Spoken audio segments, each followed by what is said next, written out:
Hello friends, milk को एक complete diet बोला गया है, लेकिन उसमें विटामिन सी नहीं होता। और वही दूध अगर हम उसको जामन लगा के दही का रूप दे देते हैं तो उसमें विटामिन सी भी हो जाता है। तो ये अपने आप में एक सुपर फूड बन जाता है।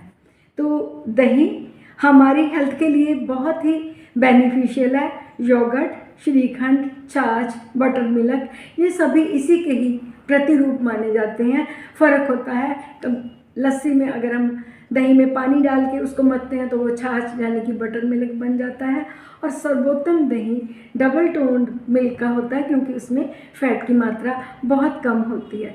दही को आयुर्वेदा में पित्त और कफ का वर्धक माना गया है, इसलिए इसको कभी रात को नहीं लेना चाहिए। और स्पेशली बरसात के सीज़न में भी ये जो है इसका प्रयोग नहीं करना चाहिए। ये हमें हेल्थ के लिए नुकसान देता है। तो मैं आपको ये बताऊंगी कि आपको दही पहले जमाना कैसे है और इसका प्रयोग हमने कैसे करना है। दही को रूम टेम्परेचर पे गर्म करके इसमें जामन लगा के, स्पेशली हो सके तो आप इसको मिट्टी के बर्तन में जमाएं, क्योंकि उसमें इसकी गुणवत्ता और भी बढ़ जाती है। तो दही का प्रयोग हमने कब, क्यों और कैसे करना है, ये मैं सभी चीज़ें आपको बताऊंगी। दही की कॉम्पोजिशन में सभी विटामिन्स, एंटीऑक्सीडेंट्स, कैल्शियम, मिनरल्स, ये सभी चीज़ों से भरपूर होता है। इसीलिए जब भी कोई शुभ कार्य होता था तो पहले हर इंसान को तरक्की की विश करने के लिए उसको दही मुंह में लगाया जाता था। हिंदुइज्म में जब हम भगवान विष्णु की पूजा करते हैं तो इसमें एक चरणामृत बनाया जाता है, जिसमें कि दूध, दही, मक्खन, मिश्री और तुलसी का पत्ता डाला जाता है। आप सोच के देखिए ये कितना साइंटिफिक है। ये जो कॉम्बिनेशन भगवान को अर्पण किया जाता है, ये कंप्लीट डाइट है जो कि हमारे स्ट्रेस लेवल को तो कम करती ही करती है, हमें हमारे दही की गुणवत्ता को भी बढ़ाती है। आपने कभी नमक तो उसमें नहीं देखा होगा। ये सभी चीज़ें या तो शक्कर डाली जाती है या मिश्री डाली जाती है, तो ये चरणामृत बनाया जाता है। तो फ्रेंड्स, मैं आपको ये बताऊंगी कि दही को खाने के लिए काइंडली उसमें आप जो हमारा टेबल साल्ट है उसका इस्तेमाल नहीं करना, क्योंकि इसमें जो बैक्टीरियाज होते हैं वो मर जाते हैं। आप खाइए नमक डाल के, लेकिन जैसे ही आपने खाना खाने के लिए बैठना है उसी टाइम में आपने दही में या तो ब्लैक साल्ट डालना है या फिर रॉक साल्ट डालना है। वैसे तो मैं नमक को निषेध बोलूँगी, कम ही डालें। अगर इसकी आपने गुणवत्ता बढ़ानी है, या उसमें मिश्री या फिर उसमें शक्कर या फिर उसमें हनी, आप इंग्रेडिएंट के तौर पे काली मिर्च वाला दही भी ले सकते हैं, क्योंकि ये एक फैट बर्नर बन जाता है। अगर स्किम्ड मिल्क से दही जमाया है तो ये हमारी फैट को भी रिड्यूस करता है। काइंडली आप इन चीज़ों का स्पेशली ध्यान दें। कुछ लोग जो होते हैं, अब मैं ये बताऊंगी कि दही को खाना कब है। दही को हमेशा या तो ब्रेकफास्ट में लीजिए या दोपहर में लीजिए। ऐसा मैंने क्यों बोला? दही एक अपने आप में ही हमारे स्टमक को फुलनेस देता है, इससे हमारी जो खाने की इनटेक है वो भी कम हो जाती है। तो रात को दही क्यों नहीं खाना? इसको अभिसंधि बोला गया है, यानी कि ये ब्लॉकिंग का कारण बनता है, इसलिए काइंडली रात्रि को दही निषेध माना गया है। और बाकी मैं पॉइंट्स भी बताऊंगी कि आपने किस किस चीज़ के कॉम्बिनेशन के साथ दही नहीं लेना। अगर आप दूध ले रहे हैं तो उसके साथ काइंडली दही मत लीजिए, क्योंकि ये विरोधाभास है। ये हमारे शरीर के लिए फ़ायदे की जगह नुकसान करता है। अगर आप नॉन वेज खा रहे हैं तो उसके साथ काइंडली आप दही का इस्तेमाल ना करें।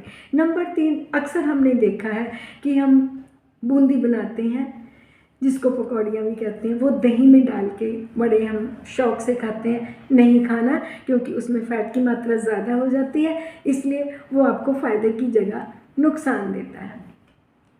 तो ये तो चीज़ें हो गई कि हमने कौन कौन सी चीज़ के साथ खाना नहीं है। अगर आपने दही को शक्कर के साथ, दही को मिश्री के साथ, आंवला चूर्ण स्प्रिंकल करके त्रिकटु का एज अ इंग्रेडिएंट उसमें डाल के अगर दही को खाते हैं तो ये हमारे भोजन की गुणवत्ता को और बढ़ाता है और हमारी डाइजेशन को भी बढ़ाता है। चलिए अब हम चलते हैं कि दही खाने के हमें फ़ायदे क्या हैं।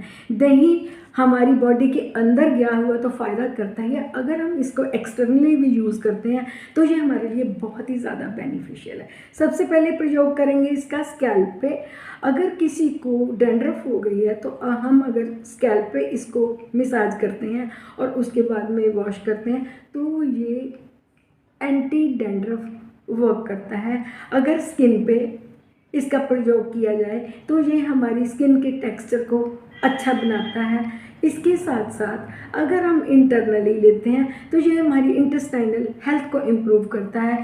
जिन पेशेंट्स को अक्सर इरिटेबल बाउल सिंड्रोम रहता है वो या तो त्रिकटु मिला के या फिर अकेली काली मिर्च डाल के या फिर भुना हुआ जीरा उसमें ऐड करके खाएं तो उनका इरिटेबल बाउल सिंड्रोम की जो प्रॉब्लम होती है वो ठीक हो जाती है। कैल्शियम से भरपूर दही हमारी बोन्स को स्ट्रॉन्ग करता है।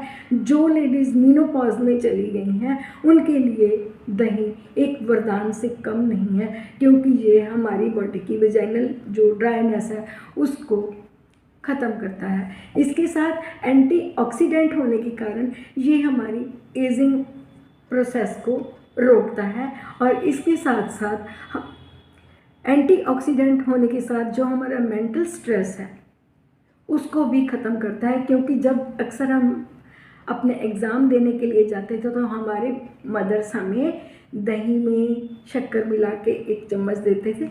ये कॉम्बिनेशन हमारे कार्ब्स को भी बैलेंस रखता है, क्योंकि बच्चे उस टाइम अक्सर भोजन नहीं करते हैं, स्ट्रेस होता है। और नंबर 2, कर्ड अपने आप में ही ये स्ट्रेस को रिलीव करने वाली बेस्ट रेमेडी माना जाता है। और इसके साथ साथ ये नेचुरल प्रोबायोटिक है, क्योंकि अक्सर बाज़ार में हम बहुत सारे जो डिब्बा बंद प्रोबायोटिक्स आते हैं उनको हम लेते हैं। अगर कोई इंसान डेली इसका प्रयोग करता है तो उसको आर्टिफिशियल प्रोबायोटिक्स लेने की ज़रूरत नहीं होती। जिन लोगों का हेयर फॉल होता है ये हेयर फॉल को भी कम करता है।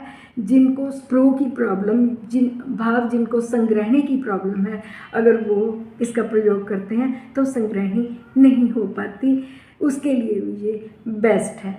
तो जितनी भी इंटेस्टाइन से संबंधित डिसीज़ेस होती हैं ये हमारी बॉडी में सुपर फूड होने से ये हमारी बॉडी के हर अंग के लिए बहुत ही लाभदायक है। काइंडली जिनको जॉइंट पेन्स होती हैं वो इसको थोड़ा कम खाएं, बाकी तो ये सबके लिए बहुत अच्छा है। बरसात में इसका प्रयोग आयुर्वेदा में निषेध माना गया है तो इसका प्रयोग नहीं करना।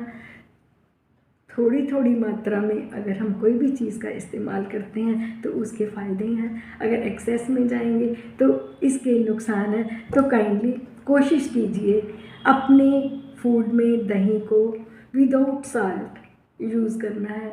ट्राई कीजिए, चाहे फीका ले लो या थोड़ी सी शक्कर डाल के ले लो। ये अगर हम शक्कर नहीं डालेंगे तो ये डायबिटिक पेशेंट्स के लिए भी बहुत ही अच्छा है।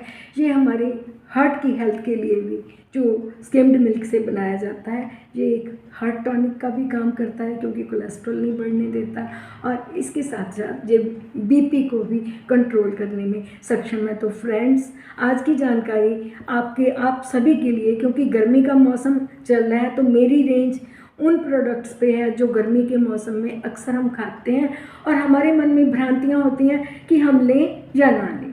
तो काइंडली मेरे टिप्स को फॉलो करें। अगर आपको मेरा कंटेंट अच्छा लग रहा है तो काइंडली मुझे सब्सक्राइब ज़रूर करें। Thank you very much for watching my video.